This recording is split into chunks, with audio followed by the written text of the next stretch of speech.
Communication is one of the most essential aspects of human life. It is how we as humans interact to convey messages, information, or to express our emotions. Communication skills are a series of experiences where we utilize all our senses such as hearing, seeing, smelling, touching, and taste effectively in order to analyze, to think, to provide solutions to our problems, or to raise questions. Definition: communication can be defined as the process or act of exchanging, expressing, or conveying information and ideas through writing, speaking, and gesturing, according to Merriam Webster.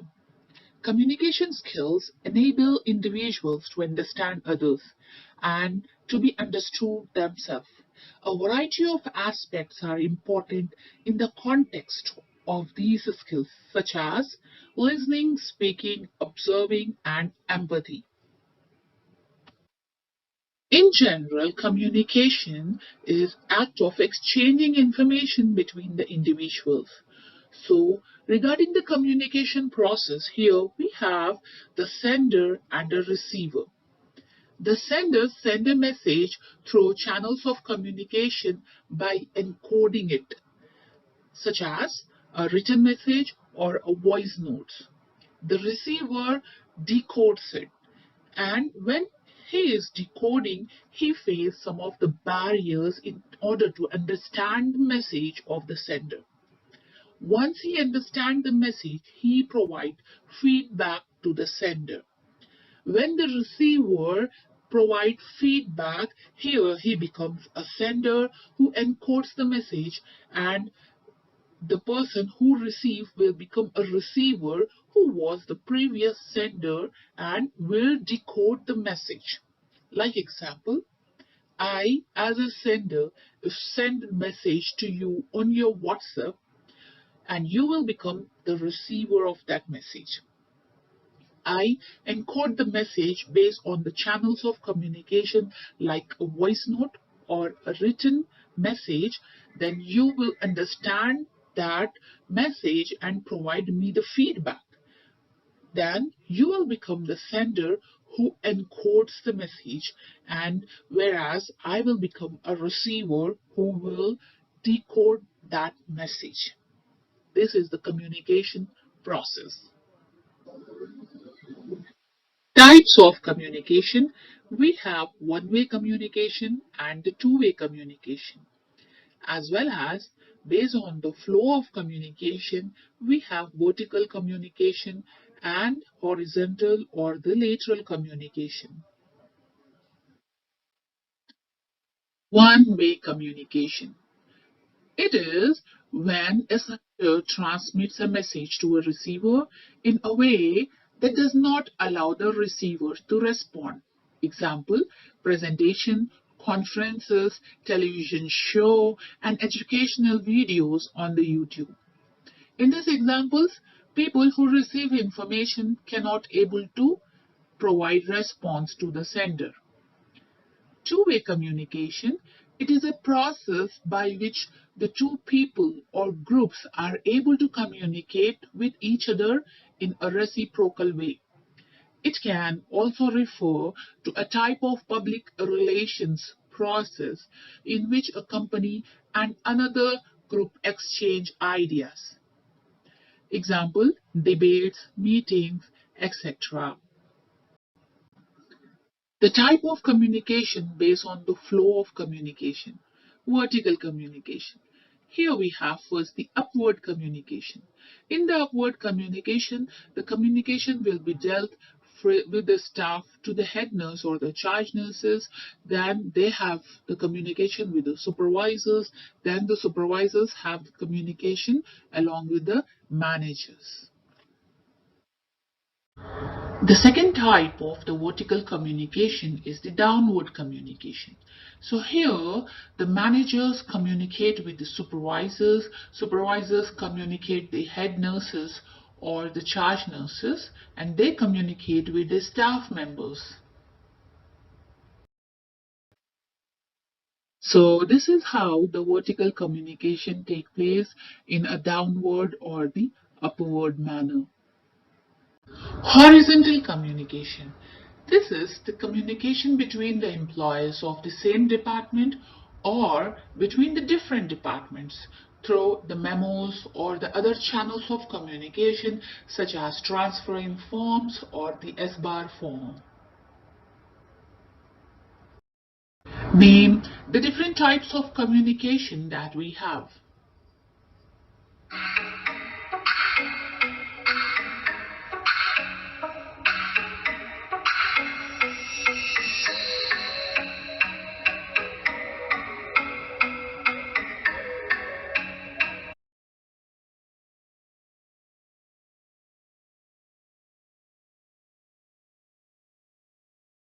The channels of communications are required to communicate ideas to others, to develop a confident attitude, respect for others, and public speaking.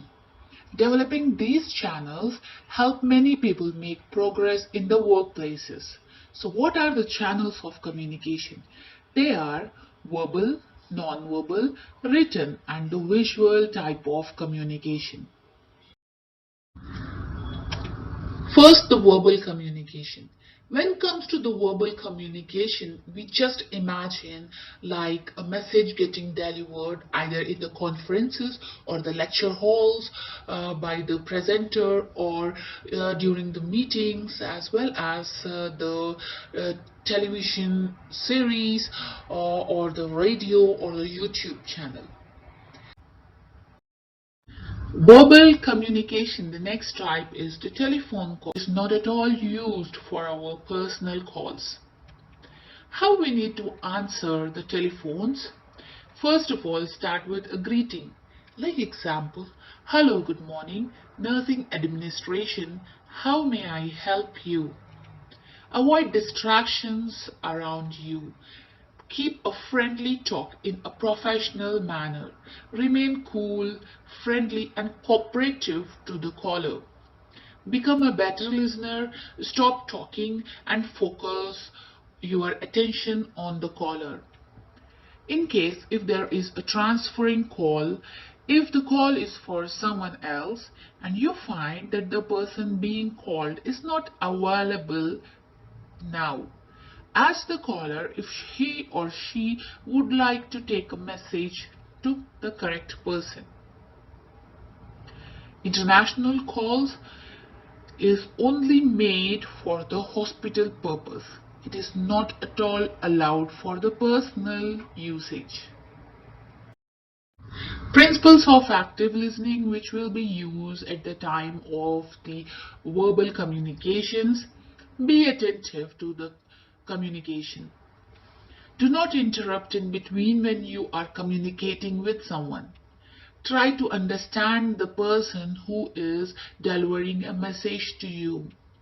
Be neutral, do not have misconceptions, and do not give judgments in between. Be patient, do not be worried. Clarify the ideas by asking questions if you are not able to understand and if the communication is not clear. Do not be busy at the time of communicating. It shows you are not interested. Have a good environment in order to prevent any of the disturbances during the time of communication. Non-verbal type of communication, body language.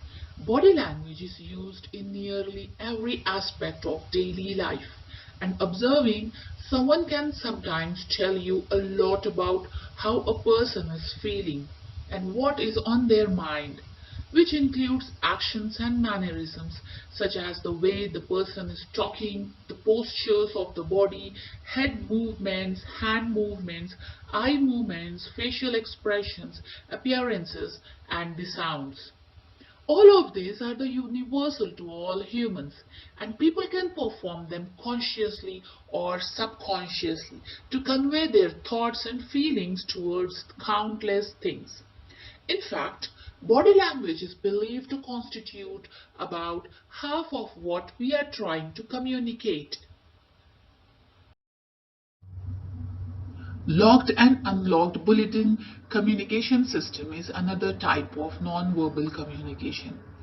And in our nurses station, bulletin boards, it is the responsibility of all the supervisors to post the announcement and the administrative notices related to his or her department, or announcements for lectures, courses, conferences, including the all letter of congratulations for the department and the social activities or any topic related to the job.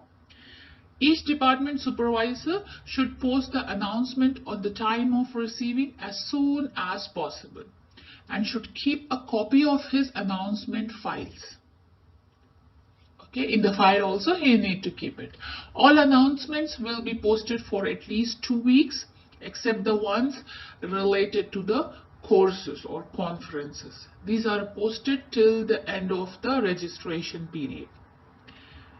Each employee should review his department bulletin board on a regular basis in order to update themselves. Written or the electronic communication. When we think about the written communication, we remember the books, newspapers, letters, and the notepad or the reminders. Having the emails. Communication via the email is mandatory and shall be conducted in a professional and a courteous manner. The email is a formal communication channel, and formatting the emails will ensure effective communication and produce an accurate record of our activities. So what is the guidelines to do formatting of the mails is like identifying the recipient in open text of your message, that who is the sender of the message and what is the designation and the department of them. Break message into a logical concept or the paragraphs by structuring the messages logically and keeping sentences to a sensible length. The integrity of your communication is maintained. Minimize use of acronyms. Use the acronyms which can be only understood by the recipient or the receiver of the mail. Close each message with your personal signatures such as your full name, designation, and the contact details, and your department from where you are sending the mail. Ensure correct date and time format. Memorandum is an internal document used for communication.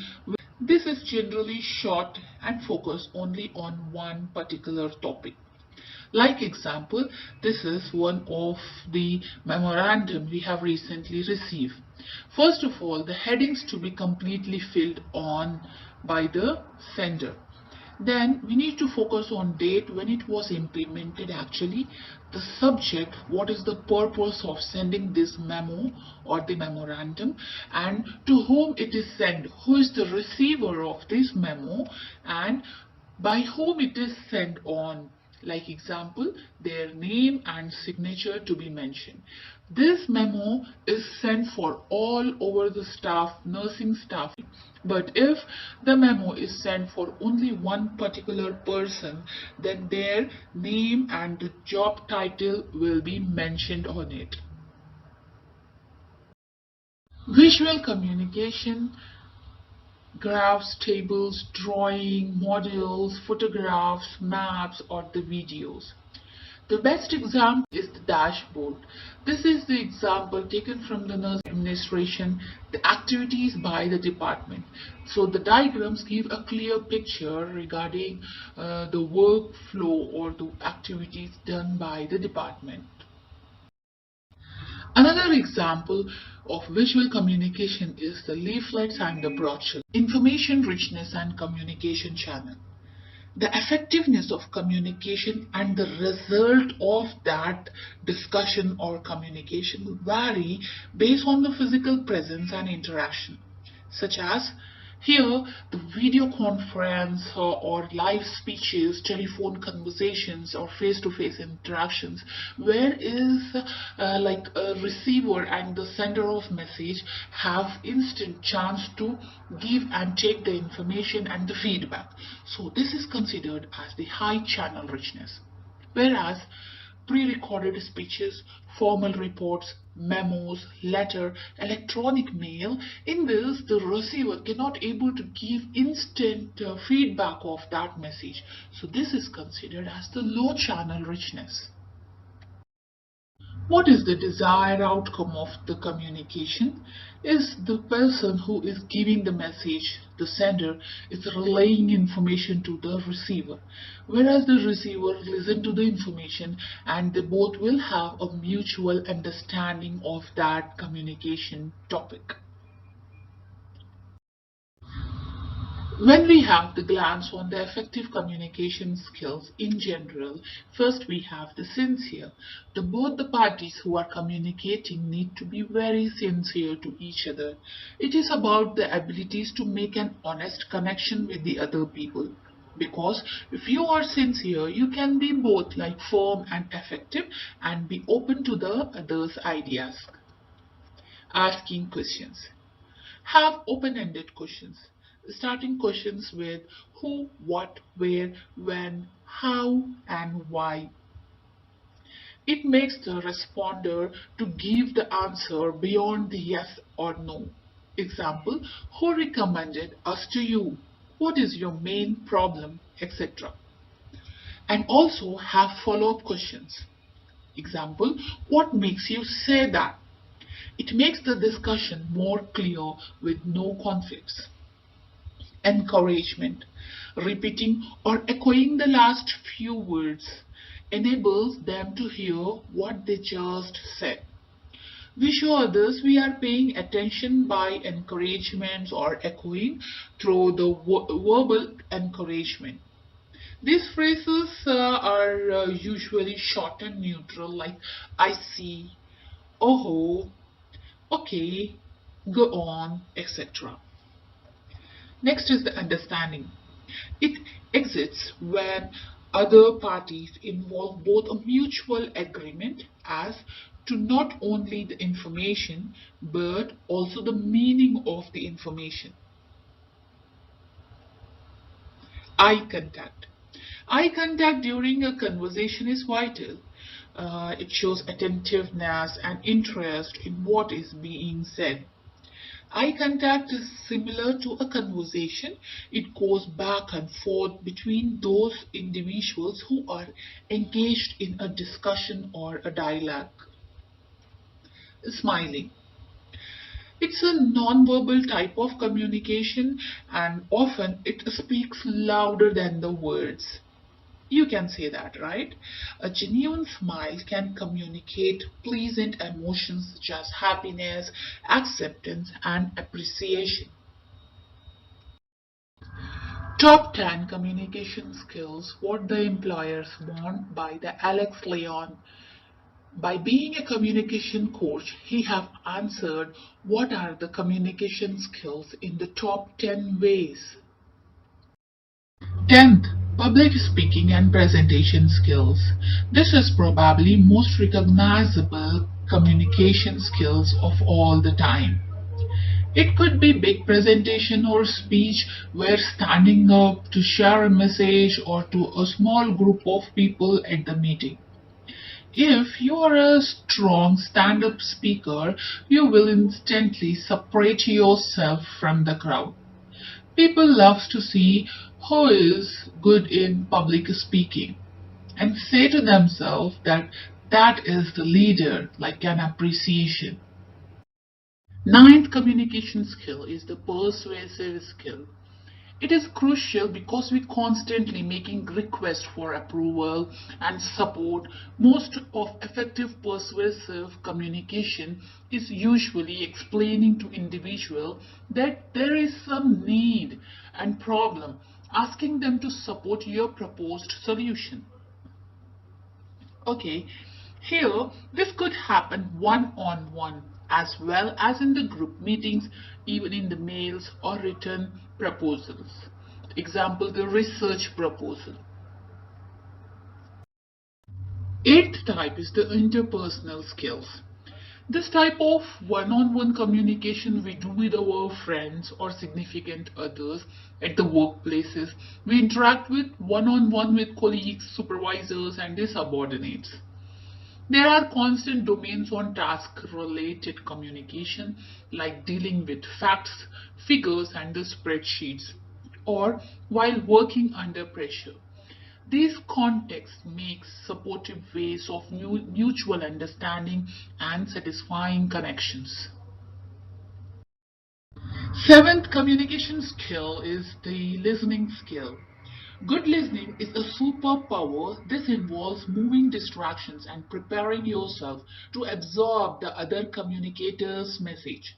This could be listening carefully to learn a new skill or important information. Or it could be a supportive ear and build a genuine relationship at the workplaces.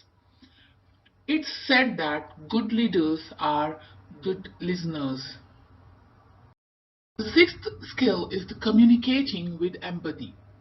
This could cut across all the communication context. Empathy is to put ourselves in the other person's shoes, to feel that what they might be feeling. That empathy helps us to understand where people are coming from and builds trust. When we keep other people interest in mind, we are very likely to create more helpful outcomes. Fifth skill is providing and accepting feedback. As a supervisor, you will have to provide your staff with the feedback to help them develop. And we can't just point out their mistakes. Constructive feedback should include some specific coaching to help people make some improvements. It's equally important to hear and receive feedback. It's easy to get defensive for an individual, especially when the feedback is not explained to them in a helpful way. Fourth skill is the teamwork and collaboration in the groups. Working in teams are exponentially more complicated than working one on one. People who are good in groups have more good task skills like asking questions, providing helpful information, offering point of view. And relationship dynamics are also important, like encouraging, supporting others, and staying positive. Nowadays, it's hard to picture getting promoted if we are not good with groups or teams. The third skill is the non-verbal communication skill. It creates a powerful impression on others. Our non-verbals give off a vibe that shades everything we say and do.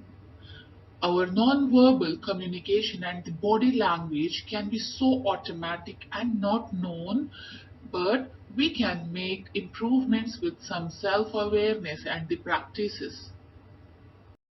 The second is the phone skills. Since we are not face to face on the phone, we notice other people's tone of voice and timing much more than usual. If somebody pauses for too long, we create an impression that something went wrong. So, somebody with good phone skills might fill that pause with helpful information and say, "Give me a moment, I'm looking something up." People with good phone skills make small adjustments in their words and their tone of voice to create a helpful, more well rounded interaction. The number one is the written skills, written such as the email, reports, or the proposals. If you are organized, clear, and concise, just like the other communication skills, now, unlike the other real time communication skills, you can put a written message aside and come back to it later and revise it before sending it. So, a word to the wise, never send the first draft of the important message. Set it aside and revise it before you click send. Let's have a look on whole list of the top 10 communication skills that the employer wants by Alex Leon, communication coach. So, the question of the day is, which skill you think more important for you to work on? Barriers of communication. During the time of communication process, we have seen that the sender and the receiver may face some of the barriers. So what are the barriers in communication? Let's have a look on it. First is lack of interest. Lack of interest to the receiver. When the receiver is not paying proper attention to what the speaker is saying, the person communicating will hesitate and avoid communicating.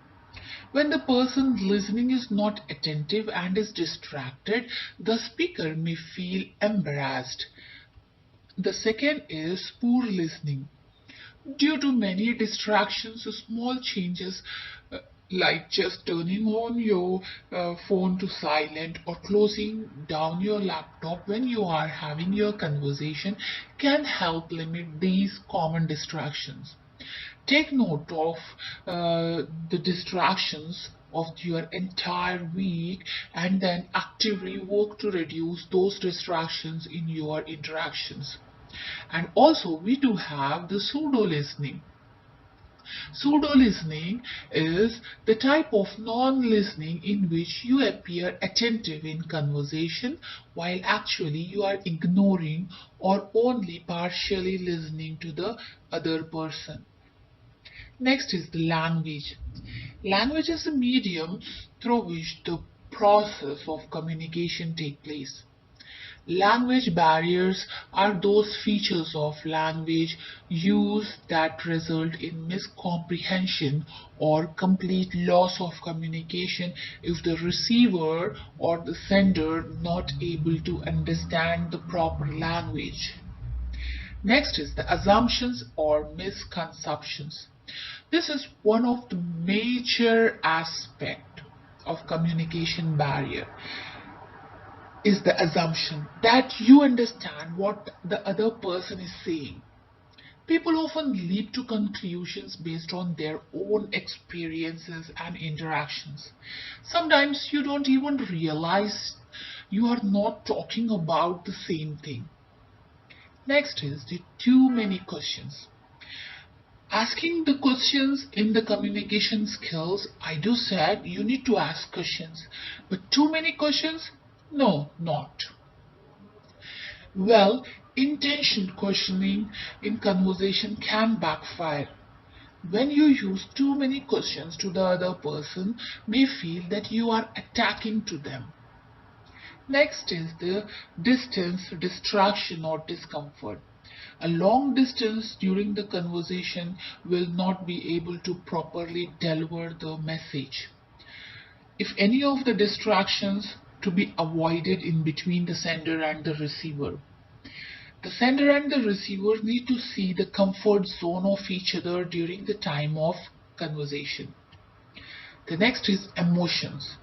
If any one of them is emotionally affected, the conversation to be avoided, or the emotionally affected person can be encouraged to just speak on to relieve the stress that is really bothering them.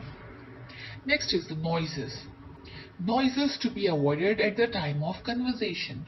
If you find out a lot of noises, you need to set a venue where you can have proper interaction without any disturbances. The next barriers such as the physical disability or the cultural differences. So these are just an overview of the barriers of communication. Summary of my presentation is till now we have discussed on communication and its type, channels of communication, top 10 communication skills that the employer wants, and the barriers of communication. The most important thing in communication is to hear what is not being said by Peter Drucker. Do you have any questions? Thank you for being part of my presentation.